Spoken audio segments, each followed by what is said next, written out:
Imagine a cold morning in early 1945. The war in Europe is almost over on the maps, but here, in the shadow of a German factory, it feels endless. A teenage girl stands in a muddy yard, wearing a thin, numbered badge on her chest. She's not German. She was taken from her village hundreds of miles away and shipped here in a crowded train car. Today, American planes are coming. The sirens start as a distant howl, then swell into a deafening scream. Guards shout orders in German. Workers spill out of the factory halls, stumbling, confused, exhausted from the night shift. Some look up at the sky, trying to spot the bombers. Others keep their eyes down, because looking around too much can get you beaten. The girl's name is Anna. It is not the name in her documents anymore, but it is the one her mother whispered when the soldiers took her away. She squeezes the small scrap of cloth she keeps hidden in her sleeve. The last thing from home. She does not know exactly where she is on a map, only that this is Germany, and that she is here to work until her body breaks. The guards force the prisoners toward shallow trenches at the edge of the yard. Overhead, the sound of engines grows louder. To the American pilots, this is a target, a vital piece of the enemy's war machine. On their briefings, it is just a name, a factory, a dot on a mission map. They do not see the faces in the yard. They do not see the badges that mark Anna as a foreign laborer, as someone who has no choice in being here. The first explosions hit somewhere beyond the factory. The ground shakes, and dust and brick fragments rain down. People in the trenches push against each other, trying to make themselves smaller. A guard shouts at them to stay down, waving a rifle. Anna feels the breath of the woman next to her, smells fear and sweat and coal dust. Another wave of bombs falls closer. Now the sky is a roar, the air thick with smoke and grit. A building collapses, sending a cloud of black dust rolling across the yard. Someone screams in a language Anna doesn't recognize. This factory has stolen voices from all over Europe. Then, suddenly, silence. The sirens wind down. Only the crackle of fire and the moans of the injured remain. Anna slowly lifts her head above the edge of the trench. What she sees doesn't look like victory or defeat. It looks like a world smashed into pieces. Hours later, the guards are gone. Some fled when they heard the front lines were collapsing. Others lie among the rubble, indistinguishable from the prisoners except for their uniforms. From the distance, the rumble of vehicles grows louder. A few people whisper a word that has circulated in secret for weeks: Americans. When the first American soldiers walk into the yard, weapons ready, they see a destroyed factory and a group of filthy, starving people in torn clothes. Most of them have no idea that these are not criminals, not volunteers, but forced workers. They see fear and confusion in eyes that look back at them from every corner of Europe. The soldiers hand out cigarettes, chocolate, and canned food. For many prisoners, this is the first act of kindness from a man in uniform in years. Anna stands still, not sure whether to move, not sure whether she's free. No one explains the rules of liberation. No one tells her what comes next, or where home even is now. She only knows that the factory will not claim her life today. The chain around her existence has been broken, but the marks will remain. This is one of millions of stories hidden behind a single word: forced labor. During the Second World War, Nazi Germany created one of the largest systems of unfree labor in modern history. It reached into nearly every occupied country, and into almost every corner of the German economy. It shaped the lives of tens of millions of people, and yet, For many viewers today, especially in the United States, it remains only vaguely known, if it is known at all. In this documentary, we will follow the lives of people like Anna. We will see how ordinary civilians, prisoners of war, and victims of persecution were turned into a workforce that powered a brutal war machine. We will learn how farms, mines, railways, and major corporations depended on people who worked under threat of violence and death. We will see how Allied bombing, including American bombing raids, turned their woe places into deadly traps. And we will look at what happened after liberation, when the war ended. But the struggle for justice and remembrance had only just begun. This is not a story about numbers alone, or about distant political decisions.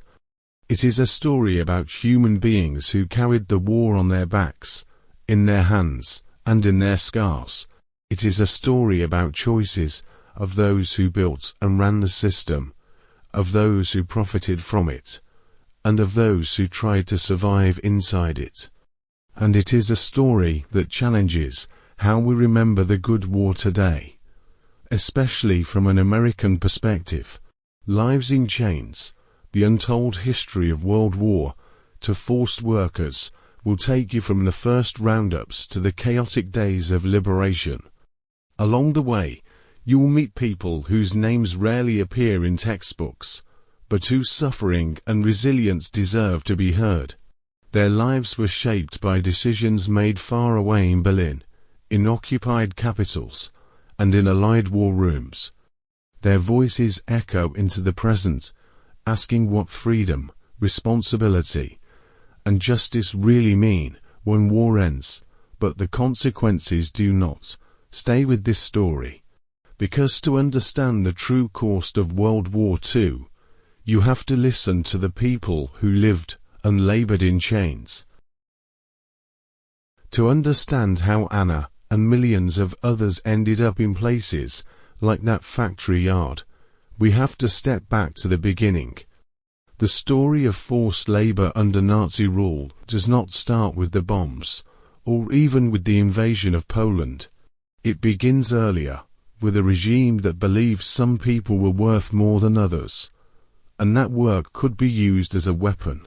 When the Nazis came to power in 1933, they moved quickly to crush political opponents, trade unions, and any independent organization that could resist them.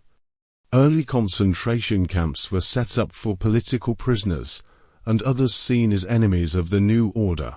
In these places, forced labor was already used as punishment and humiliation, a way to break people physically and mentally. At first, this system was relatively small compared to what would come later.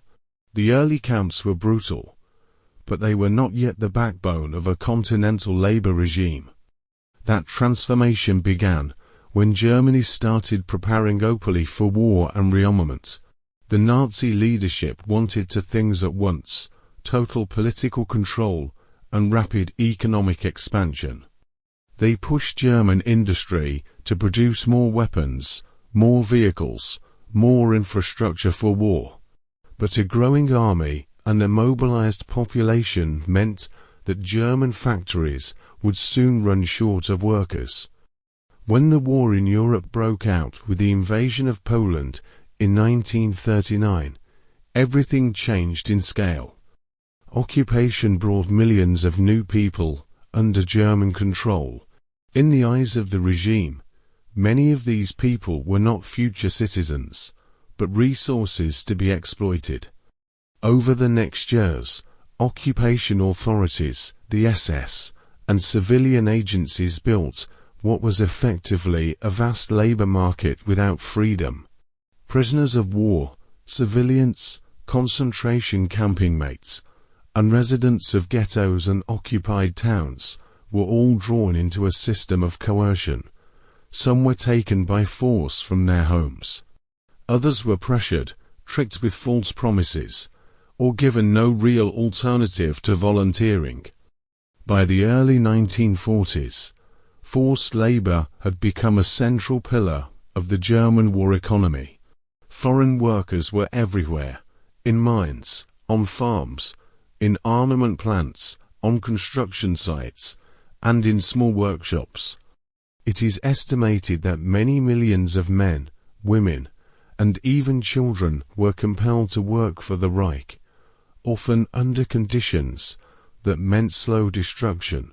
Inside this system, not all forced labor looked the same. There were legal categories and invisible hierarchies that shaped who lived, who suffered, and who died. On paper, you could be labeled a prisoner of war, a civilian laborer, a concentration camp inmate, or a so-called Eastern worker, each category with different rules. But behind the paperwork lay a common reality. None of these people were free to walk away. They could not choose their employer or their workplace. They worked under the threat of punishment, imprisonment, or death if they refused orders or tried to escape. Their bodies and time were treated as assets in a war economy that saw them as expendable. This system was not run only by fanatics in uniforms. It depended on ordinary officials, managers, and business owners who applied for laborers, filled out forms, and requested more workers when production needed to increase. Many German companies, including some that still exist today, integrated forced labor into their everyday operations. The war itself constantly widened the search for labor. As the front expanded eastward, millions of civilians and prisoners of war fell into German hands. As more German men were drafted into the armed forces, factories at home, increasingly to occupied territories to fill their workforce.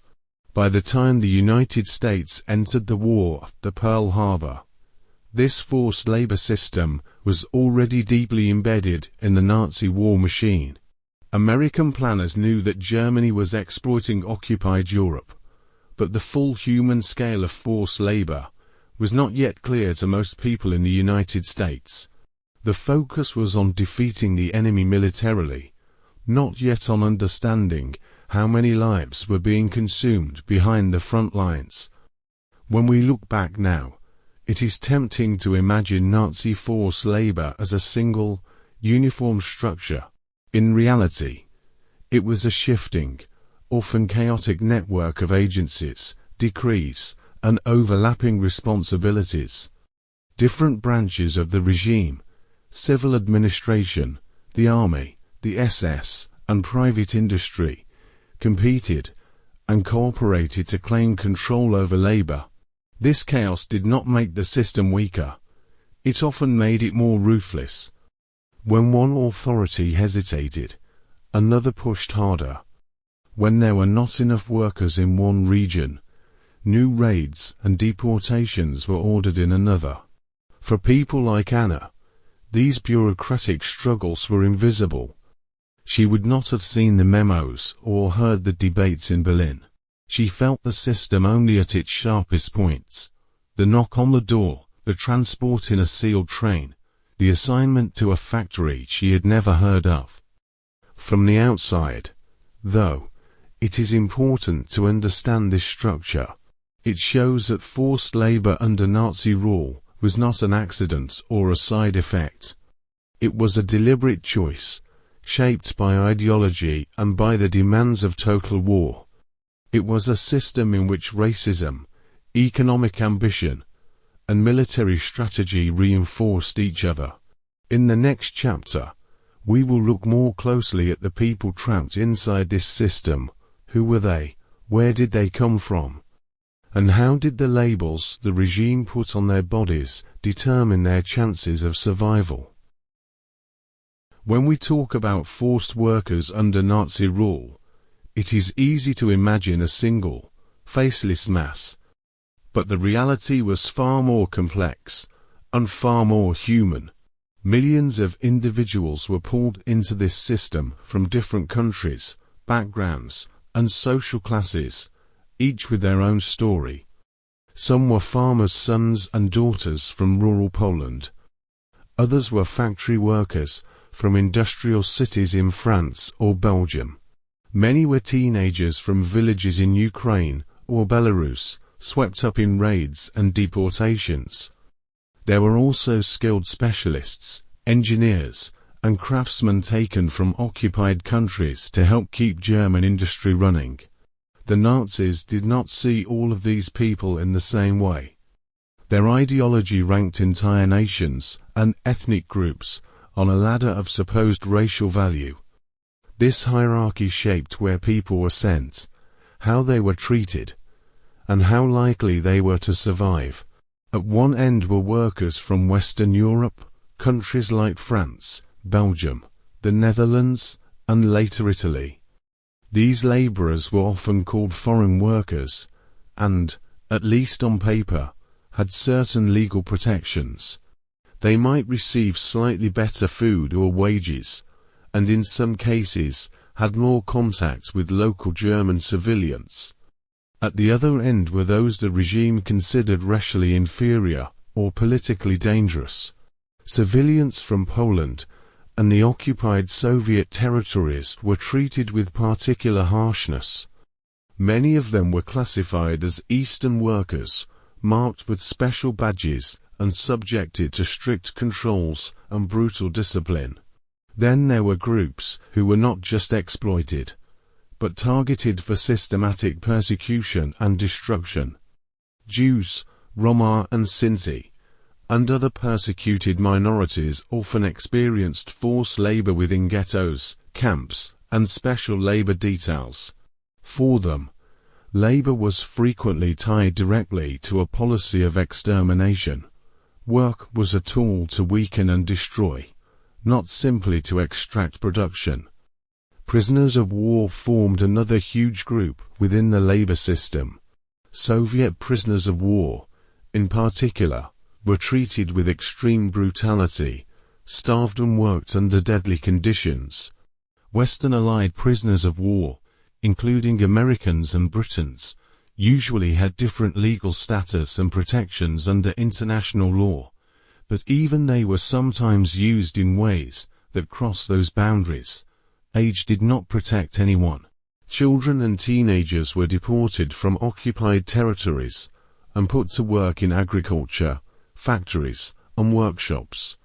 Some were as young as 14 or 15, forced to perform adult labor under adult punishments. Elderly people, and those with poor health, had little chance of survival in the harshest workplaces. Gender shaped experience as well. Women made up a significant share of the forced labor population, especially from Eastern Europe. They labored in fields, factories, and domestic service, often facing sexual violence, harassment, and the added burden of caring for others in barracks or camps. To make these categories less abstract, imagine three individuals whose paths never cross, but whose lives are bound by the same system. The first is a French mechanic from an industrial town near Paris. After his country's defeat, he is pressured to sign up for work in Germany under a labor program that promises good pay and quick return. He knows the promise is thin, but the pressure from authorities and the fear of worse consequences push him onto the train. The second is a Polish farm girl from a village in the general government. German officials arrive with lists and quotas. Her family cannot protect all their children, and she's taken away with a small suitcase, not knowing whether she will ever see home again.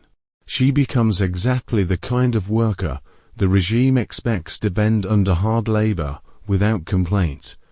The third is a Jewish teenager from a ghetto in Eastern Europe. For him, forced labor is part of a larger machinery of persecution.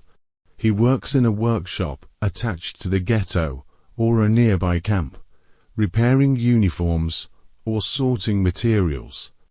He knows that if he becomes too weak to work, he might not be moved to another job. He might simply disappear. All three are forced workers. All three wear some kind of mark, a badge, an armband, a prisoner number, that signals their status to guards and overseers. But the meaning of that mark, and the chances it gives them to survive, are very different.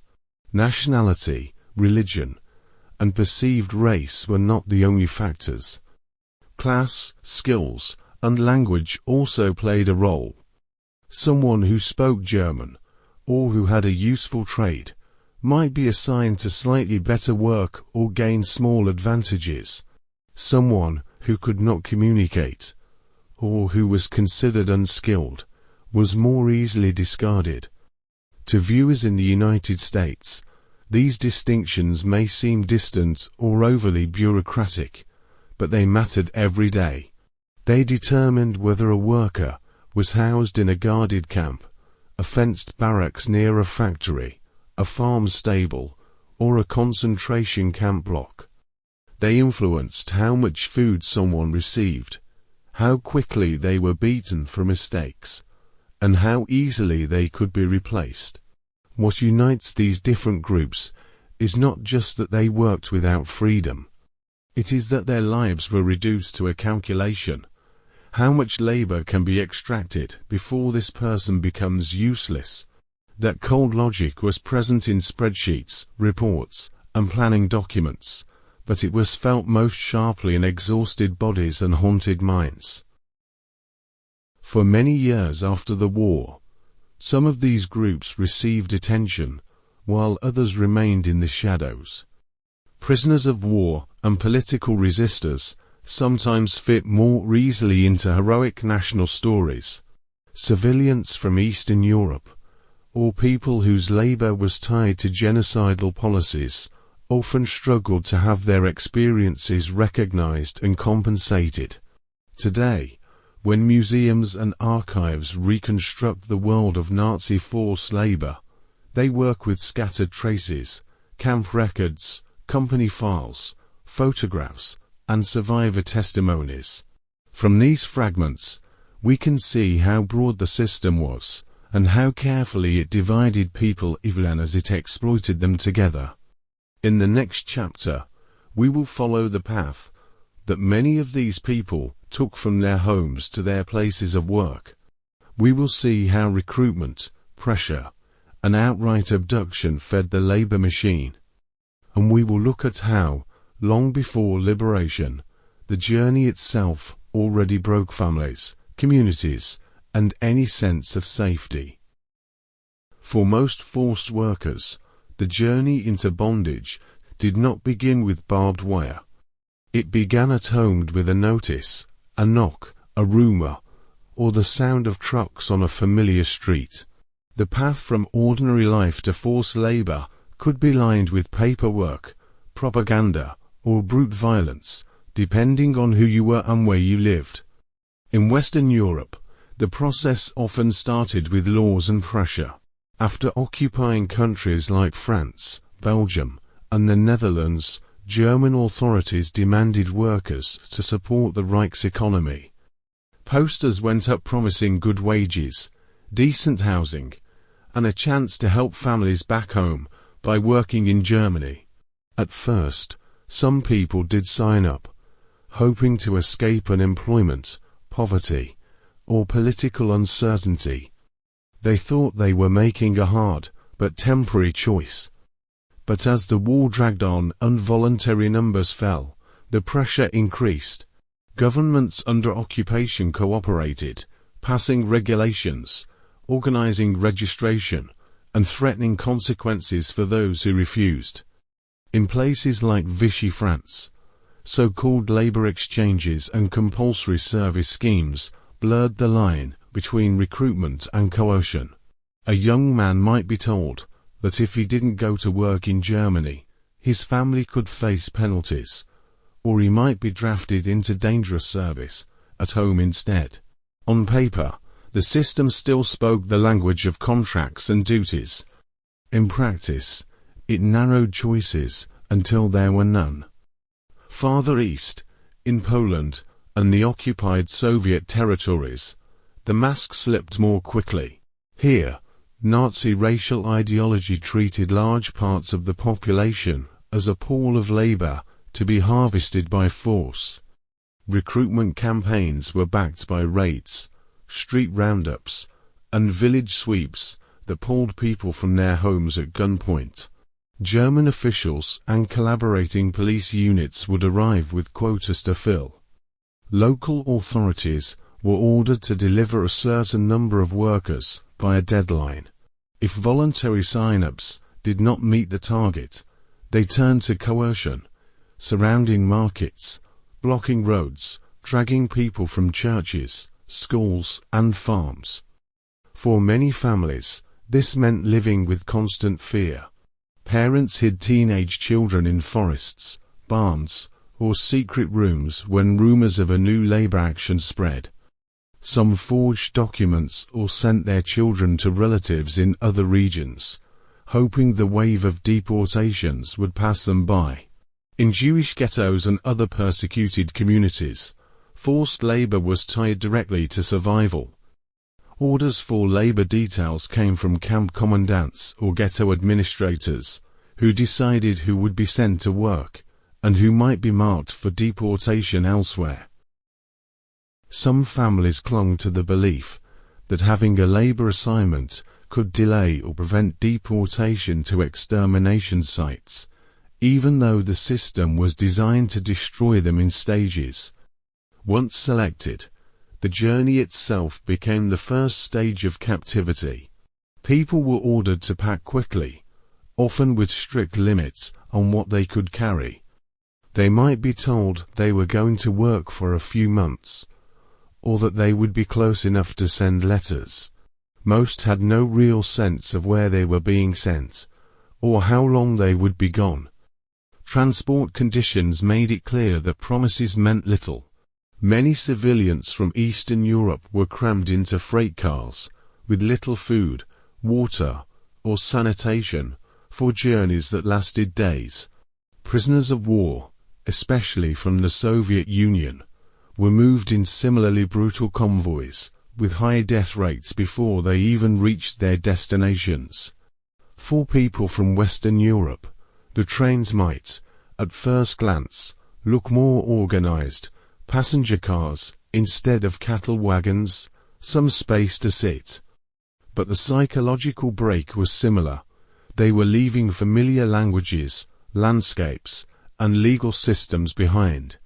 Once across the border into the Reich, their fate was largely in the hands of German labor offices, camp authorities, and employers. Arrival did not mean an end to uncertainty. At railway sidings and collection points, workers were sorted, registered, and assigned. Some were sent to rural areas, others to giant industrial plants, and still others directly into concentration camp systems. Family members traveling together were often separated here, split into different groups by age, gender, or perceived usefulness. From the perspective of German offices, this sorting looked like efficient administration. Files were opened, numbers assigned, destinations recorded on forms.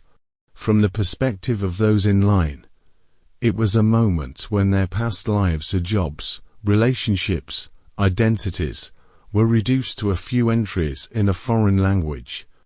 For viewers in the United States, there is a difficult connection here. In some cases, news of mass deportations and forced labor did reach diplomats, journalists, and resistance networks that reported to the outside world. But across an ocean, and in the middle of a global war, these reports often seemed distant, incomplete, or overshadowed by military headlines. At home, Americans knew about rationing, military drafts, and industrial mobilization.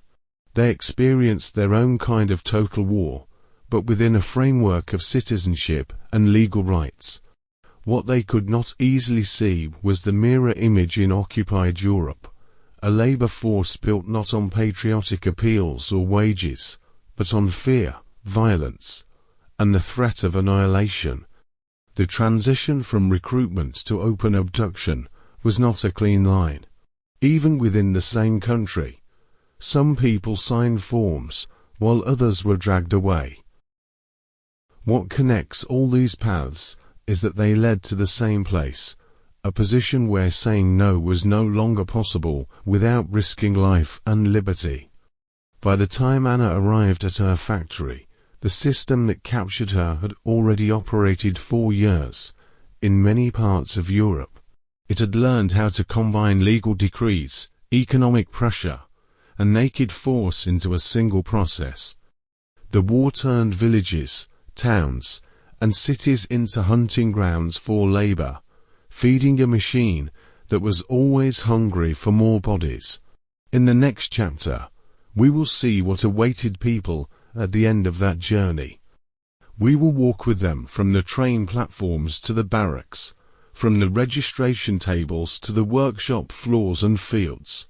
We will explore daily life in camps, farms, and factories, and how the promise of work became, for so many, a sentence to live and labor on the edge of death.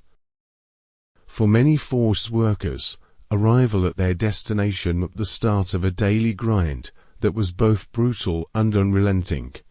Life in camps, farms, and factories was shaped by exhaustion, hunger, fear, and the constant threat of violence. Each location had its own routines, but common threads ran through all. Waking up before dawn, a quick, meager meal, then hours of grueling labor, often in harsh weather or unsafe conditions. Little time or energy remained for rest, let alone hope. Personal belongings were few, privacy non-existent. Barracks were crowded, cold, and dirty, with barely enough blankets or space to lie down. Overseers and guards enforced discipline with cruelty. Punishments for misquotas, disobedience, or even minor mistakes could be brutal beatings or public humiliation. Many prisoners wore badges indicating their status, a constant reminder of their place in the system, and a way to justify harsher treatment. Forced labor stretched across diverse environments. On farms, forced workers planted, harvested, and tended animals under the watchful eye of local supervisors, often in isolated conditions, far from urban centers. In factories, they assembled weapons, machinery, or munitions under strict schedules and dangerous conditions, sometimes working alongside reluctant German workers. Construction sites demanded backbreaking physical labor to build roads, railways, and military installations vital to the war effort. Some companies willingly exploited forced labor to expand profits. Factories owned by well-known German firms incorporated thousands of forced laborers into their workforce. In some cases, they liaised directly with Nazi authorities to secure more workers, highlighting the complicity of industry. This links directly to a crucial, but difficult part of history any viewers in the United States struggle with: economic ties between wartime exploitation and post-war business. Food was scarce and often unfit for human consumption, increasing vulnerability to disease and fatigue.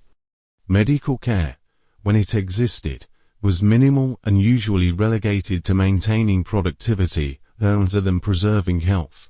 Many workers fell ill, and for those who could no longer work, the threat of deportation or death loomed. Amid this harshness, forced workers found small acts of resistance and humanity, sharing scarce food, helping the sick, and quiet acts of kindness. These moments mattered deeply. Some organized covert networks to sabotage machinery or pass information to resistance groups. Yet survival was uncertain, and every day a test of endurance. Living and working under these conditions shaped identities and futures. Some survivors described their labor as a struggle to maintain dignity against dehumanizing forces. Others spoke of guilt over survivors' experiences or grief for those lost in factories and fields. The contrast with life inside concentration camps was sometimes one of degree rather than kind. Many forced laborers worked in subcamps connected to larger concentration camps, where forced labor was inseparable from systematic violence and murder. For American viewers, this part of the story sheds light on a lesser-known aspect of the wartime economy, that the Allied victory depended not only on soldiers on the front, but also on labor coerced from millions. Understanding these harsh realities challenges simplified narratives and reveals the complex human costs behind victory. Next, we will explore how forced workers resisted, survived, and sometimes even created spaces of community and hope. A story of courage amid hardship and the will to prevail. Survival in the world of forced labor was not just about enduring the physical toll. It required ingenuity, quiet courage, and bonds forged in shared suffering. Amid the brutality of camps, farms, and factories, forced workers found ways to resist, not always with grand gestures, but with small, deliberate acts that preserved their humanity. Resistance took many forms, often invisible to guards and overseers. Workers slowed production lines, damaged tools, or produced faulty parts that would fail under stress. In factories, a loose bolt on a tank tread or contaminated fuel could disrupt the war machine without drawing immediate attention. These acts of sabotage demanded skill and caution, as discovery meant severe punishment or death. Escape attempts were rarer, but no less bold. Some individuals fled into forests or blended into local populations, relying on forged papers or help from sympathetic civilians. Groups in rural areas sometimes organized breakout networks, passing messages through farm laborers or railway workers. Success rates were low, but each escape challenged the system's claim of total control. Solidarity became a lifeline. Forced workers from different nations shared food rations, hid the sick from inspections, or whispered encouragement during night shifts. A French mechanic might teach a Polish farm girl basic German phrases to navigate orders. A Soviet prisoner could trade a cigarette for news from home, carried by another worker. These connections crossed ethnic lines, defying the Nazis' efforts to divide and isolate. Women often formed protective networks, watching over children or pregnant companions in barracks. They exchanged stories of family, songs from distant villages, or prayers in hushed tones, reminders that they were more than numbers on badges. In some camps, underground newspapers or coded messages linked workers to external resistance movements. Not all resistance was active. Simply refusing to break mentally, holding on to a hidden photograph, reciting poetry from memory, or marking days on a wall, counted as defiance. For many, survival hinged on these inner resources, combined with sheer luck and the body's ability to withstand starvation and abuse. The balance between hope and despair shifted with the war's progress. Rumors of advancing Allied armies spread like wildfire, boosting morale. In late 1944, workers listened for the drone of bombers, American and British planes overhead signaling that the front was closing in. Yet this hope came with terror. Guards grew more erratic, punishments harsher, as defeat loomed. From an American perspective, these stories add depth to the narrative of liberation. U.S. soldiers who encountered forced workers during advances often witnessed the raw edge of resistance firsthand. Starved figures who risked everything to share intelligence or guide patrols. These encounters humanized the abstract statistics of forced labor for troops fresh from combat. Survival was never guaranteed. Disease, accidents, and arbitrary violence claimed countless lives before liberation. Those who made it through owed much to collective efforts, a shared crust of bread, a warning whispered in the dark, a deliberate slowdown that brought rest. These acts of resistance and solidarity revealed the forced labor system's fragility. It relied on fear, but could not fully extinguish the human drive to fight back, connect, and endure.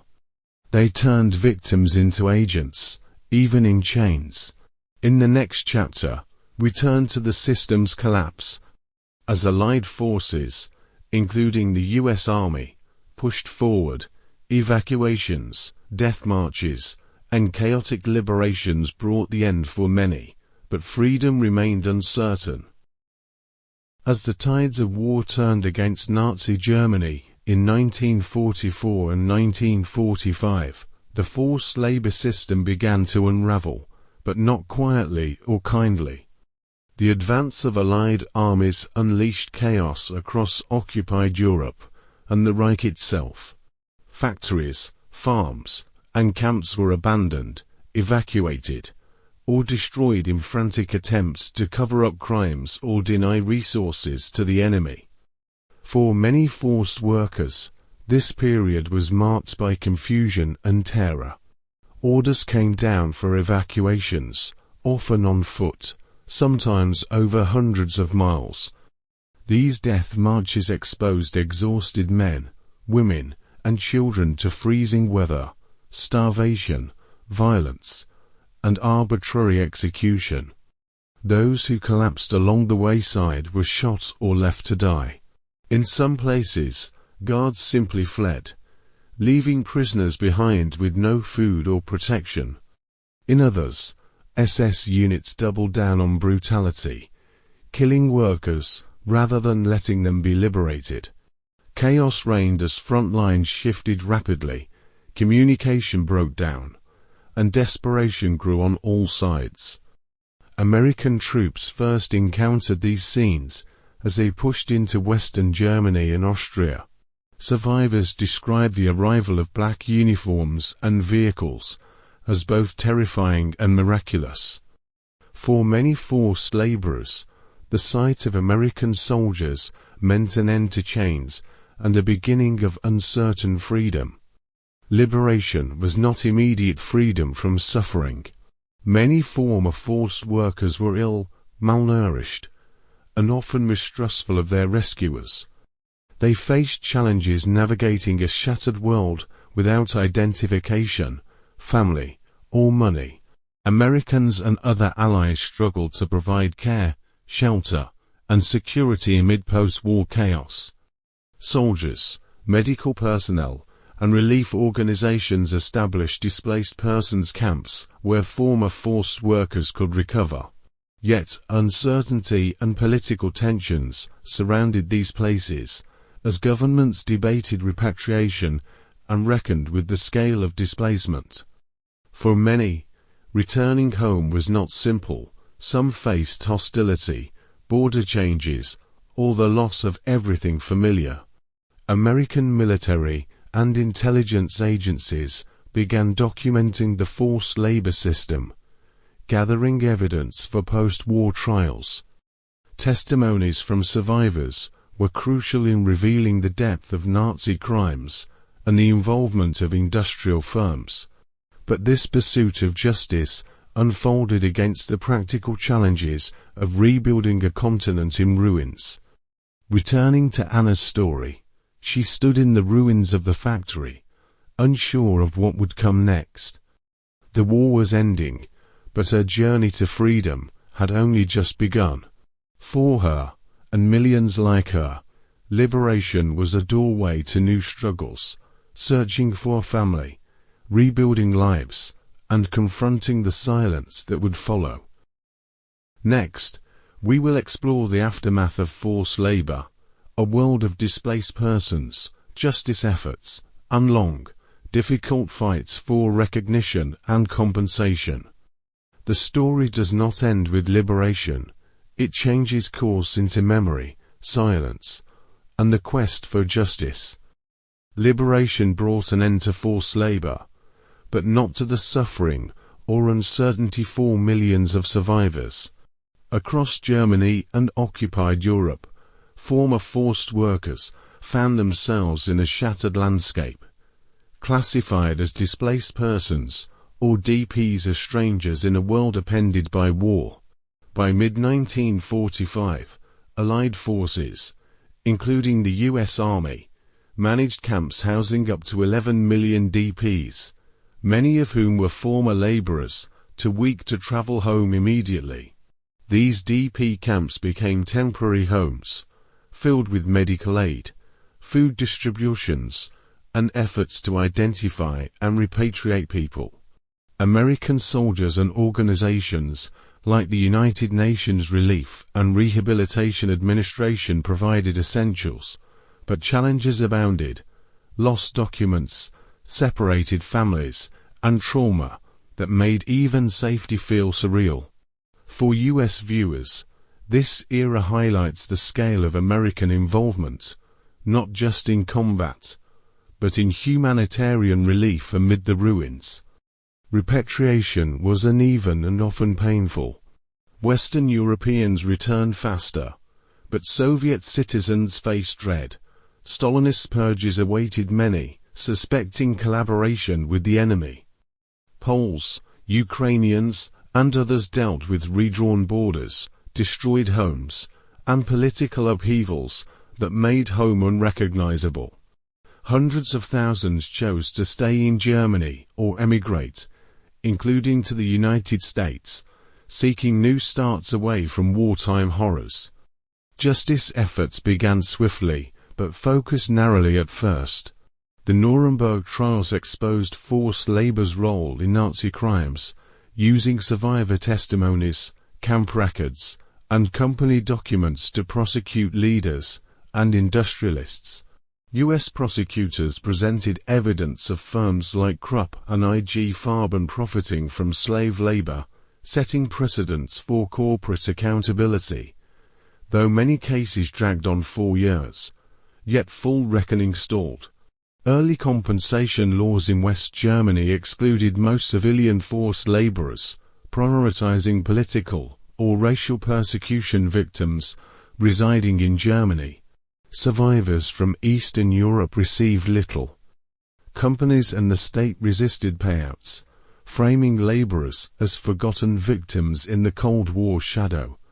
For Anna and others like her, daily life post-liberation meant rebuilding amid silence.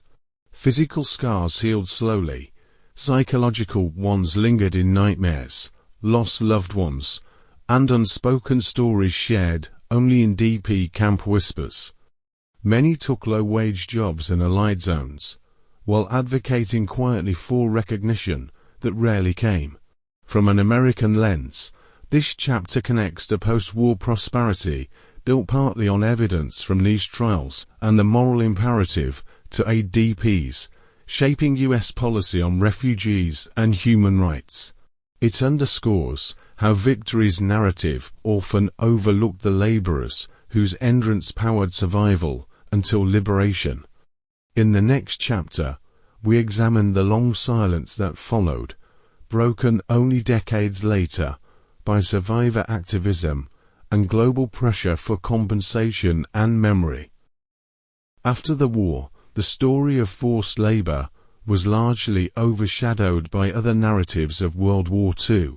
For decades, millions of survivors found themselves caught in a silence that was political, social, and deeply personal. The German government, along with many companies and institutions that had profited from forced labor, resisted recognizing or compensating these victims for many years. Initial compensation efforts focused on narrowly defined groups, political prisoners, or victims of racial persecution who remained in Germany. Most forced laborers, especially those from Eastern Europe or concentration camp laborers who had survived under brutal conditions, were excluded from these early programs. The Federal Compensation Act of 1953 liberally excluded forced laborers living abroad, denying them reparations even as the Federal Republic of Germany made payments to states and organizations. Companies implicated in the forced labor system, such as IG Farben and Krupp, faced lawsuits, but were slow to assume full responsibility. A landmark lawsuit filed by Norbert Wollheim, a former forced laborer, against IG Farben in the 1950s opened the door for more survivors to seek compensation. Eventually, multi-million Deutschmark settlements were reached, but payments came decades after the war and after many victims had passed away. Public awareness of forced labor increased again towards the late 20th century as historians, activists, and survivors broke decades of silence. The German government established the Forced Labor Compensation Program in 2000, which paid out over €4.3 billion to about 1.7 million survivors worldwide, in one-time payments ranging between €2,500 and €7,500. These payments were accompanied by formal apologies and commemorative efforts, but many viewed the sums as symbolic compared to the scale of suffering. Survivor accounts and testimonies have become crucial to understanding forced labor's true human cost. Interviews, museum exhibitions, and archives worldwide seek to preserve memories that were almost lost to history. For American audiences, these developments illustrate the long, challenging road from wartime suffering to recognition and justice, and highlight how many stories remain untold or only recently surfaced. Today, remembrance takes many forms, from memorial sites and documentaries to education programs stressing human rights and corporate responsibility. This recognition challenges simplified narratives of World War II and honors those who survived the unimaginable hardships of forced labor. In the final chapter, we will reflect on why these histories matter today, how the past informs present debates on exploitation, human dignity, and the meaning of freedom, and we will return to the stories of individuals who lived through forced labor, stories that demand to be heard and never forgotten. The forced labor system under Nazi rule was not just a chapter of history. It is a continuing challenge to how we understand human dignity, responsibility, and memory today. Over 26 million men, women, and children were torn from their homes, exploited, and often physically destroyed to fuel a war and ideology rooted in hatred and oppression. Forced labor was more than an economic tool. It was a brutal expression of Nazi racial ideology, aimed at degrading, excluding, and often exterminating those deemed inferior. The scars left by this system are not only physical, but societal, reflecting wounds in families, communities, and across entire nations. For many years, forced labor victims remained the forgotten victims of National Socialism. Their stories were eclipsed by other narratives of the war, sidelined by politics, and ignored in public discourse. Only decades of survivor activism, public pressure, especially from the United States, and historical research have brought these histories into the light. Today, remembering forced labor challenges dominant war narratives that focus solely on military victory and heroism. It urges us to recognize the countless unseen individuals whose suffering literally built the instruments of war. It asks how societies reconcile with exploitation and injustice, and how we hold governments and corporations accountable. In a modern world still grappling with human trafficking, forced labor, and exploitation, these histories remain painfully relevant. They remind us how easily systems of power can corrupt ordinary work into a tool of oppression, and how vigilance and justice are essential. For audiences in the United States, This is a call to reflect on America's own roles, military, economic, and legal, in confronting or sometimes overlooking these crimes. It is a story of complex legacies, of liberation and silence, of justice sought and delayed, and of human resilience. By listening to the voices of forced workers like Anna, and recognizing their place in history, we contribute to a fuller understanding of World War II and its aftermath. Their stories are a testament to endurance, but also a warning, for freedom is fragile and must always be defended. This knowledge shapes how societies today approach human rights, corporate responsibility, and the memory of all victims of terrible regimes. It invites us not just to look back, but to learn lessons for a more just future. Thank you for joining this journey into the untold history of World War II forced workers. Their lives in chains were a dark wound in human history, one we illuminate so that it never happens again.